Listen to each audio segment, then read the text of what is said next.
नमस्कार साथियों, कैसे हैं आप सभी। उम्मीद करते हैं कि आप स्वस्थ होंगे, सुखी होंगे, प्रसन्न होंगे।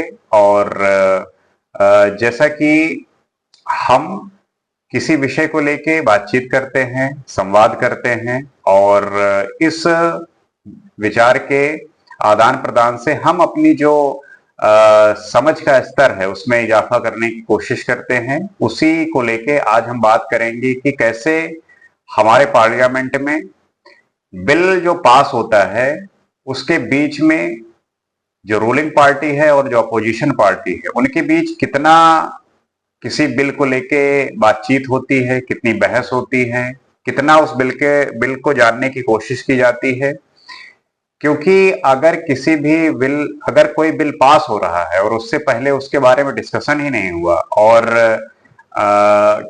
ये जाना ही नहीं गया कि एक्चुअली में वो है क्या, तो फिर जब बिल पास हो जाता है उसके बाद उसके जो लाभ और हानि है उसको देखा जाएगा, तो फिर ये बातें ठीक नहीं होती। फिर वही होता है कि फिर उसके खिलाफ लोग प्रोटेस्ट करते हैं, उसको लेके लोग हाई कोर्ट तक चले जाते हैं, रोडों पर प्रदर्शन करते हैं। तो चाहिए ये कि बिल पास होने से पहले उसको अच्छी तरीके से पार्लियामेंट में डिस्कशन करा जाए और सही जो तरीका है पास होने का बिल वो यही है कि उस पर गहन चिंतन और विचार करके तब किया जाए, तब वो बिल जो है जनता के हित के लिए होगा और सबके लिए ठीक होगा।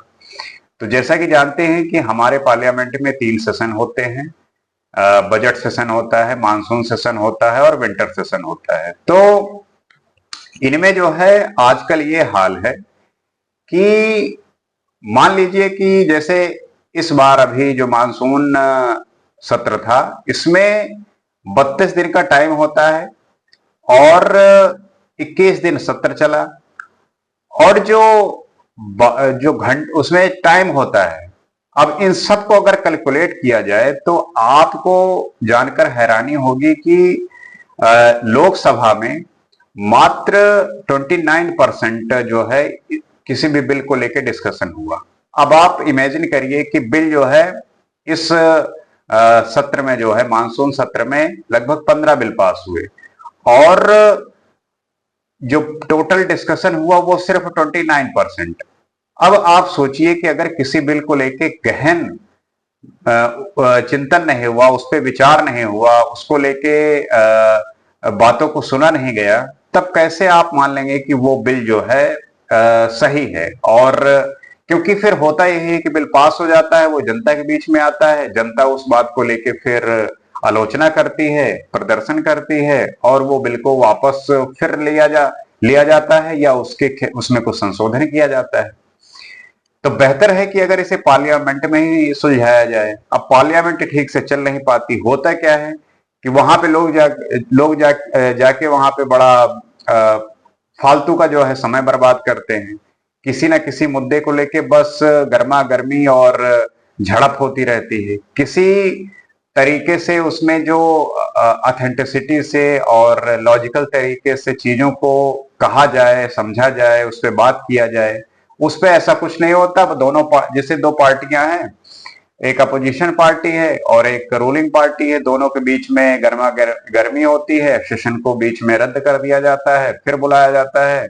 और इस तरीके से आप देखेंगे कि सिर्फ जो सत्र 100% का है उसमें अगर 29% ही ये इन सब बातों को लेके काम हुआ है, तो कितना ज्यादा उसमें मिसिंग हुआ है, कितनी ज्यादा उसके किसी भी बिल को लेके बात नहीं हुई।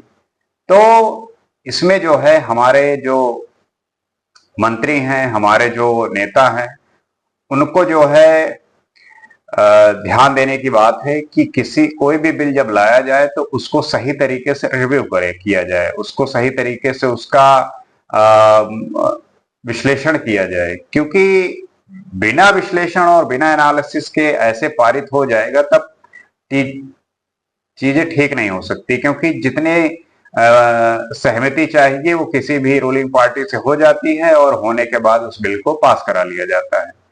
अब इसी तरीके से लोकसभा में 29% रहा इस बार और राज्यसभा में 34% रहा। तो इसमें इंक्रीज होने की जरूरत है और जितनी ज्यादा बातें होंगी, जितनी ज्यादा विश्लेषण होगा, उतनी ही ज्यादा किसी भी बिल को लेके जो समझ है वो जनता के बीच में भी जाएगी, जनता भी समझेगी, और जो सत्र है उसको उसमें और जो है अटेंडेंस और ज्यादा उसमें पंक्चुअलिटी की जरूरत है, और ज्यादा उस पे काम करने की जरूरत है।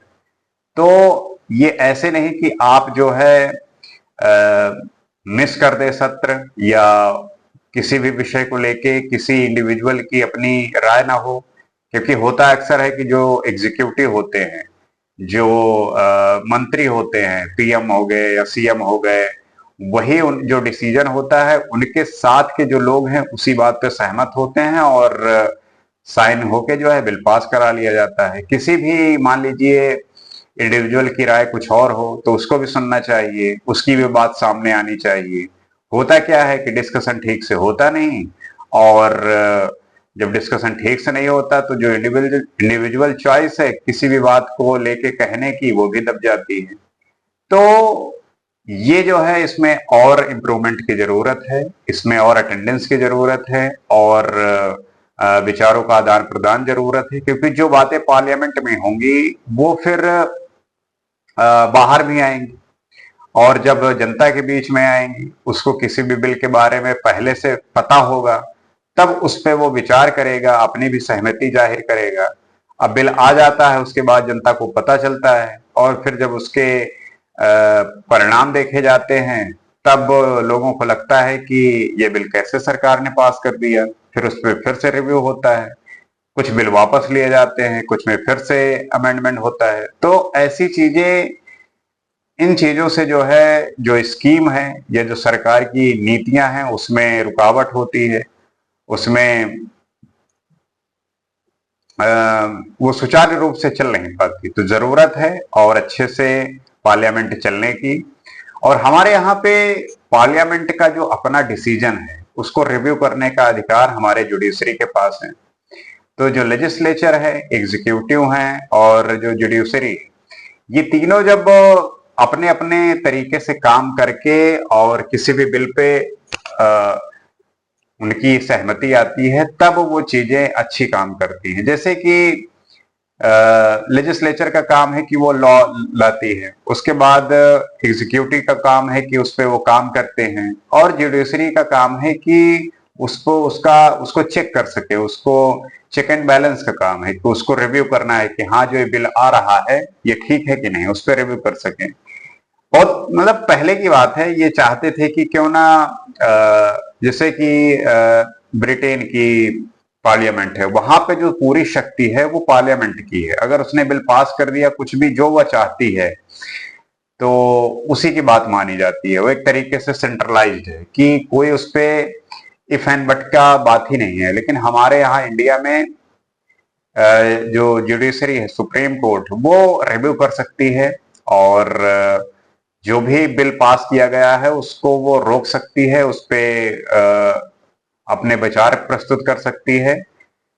क्योंकि ये ठीक भी है एक तरीके से, क्योंकि अगर ऐसा हो जाएगा तो किसी के पास अगर सेंट्रलाइज पावर आ जाएगी, मतलब कि किसी के पास पूरी शक्ति आ जाएगी, तो उसका वो जो है दुरुपयोग भी कर सकता है, मिसयूज भी कर सकता है। तो इस वजह से हमारे संविधान में, हमारे कॉन्स्टिट्यूशन में इस बात को लेके ये चीजें बनाई गई हैं कि अगर बिल पास हो रहा है तो उसमें जुडिशरी का जो है अपना रोल है, उसे जो है चेक करने का अधिकार है।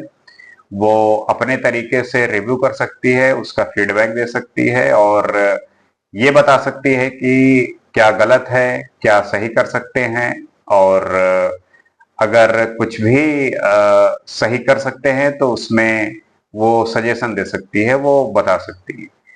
तो बिल को लेके आपकी क्या समझ है, और जो ये बिल पारित हो जाते हैं उसके बाद का जो परिणाम आता है उसको लेके आप क्या राय रखते हैं, इस पे भी आप बताइए। और इन सब चीजों को लेके आप क्या सोचते हैं, और आप आपके साथ भी क्या ऐसा कुछ हुआ है कि कोई स्कीम आई हो और आप उससे कनेक्टेड रहे हों, और बाद में उसके लिए आपको भी धरना करना पड़ा हो या पॉलिसी को लेके अपनी आवाज उठानी पड़ी हो और वो फिर बिल वापस हुआ हो या उसमें कोई अमेंडमेंट हुआ हो, आपके साथ भी हुआ हो ऐसा, तो आप भी शेयर करिए। इसी उम्मीद के साथ आशा करते हैं कि आप बात समझे होंगे और आपकी क्या राय है आप भी व्यक्त करिए, आप भी बताइए। और जो भी इससे अपरिचित हैं उनसे शेयर करिए, उनको बताइए, समझाइए कि आपके लिए जो पार्लियामेंट में बैठे हुए नेता हैं वो आपके लिए जो कानून बनाते हैं वो कैसे बनाते हैं, क्या प्रोसीजर होता है और कैसे होना चाहिए। अगर कुछ उसमें इम्प्रूवमेंट की जरूरत है तो वो भी करना चाहिए, क्योंकि जब वो नेता आपके बीच में आए तब इस बात को आप कह सकें, बता सकें। तो उम्मीद करते हैं कि बात समझे होंगे और इसी तरीके से नए विषय पे हम आपके सामने फिर उपस्थित होंगे। आज के लिए इतना ही। नमस्कार।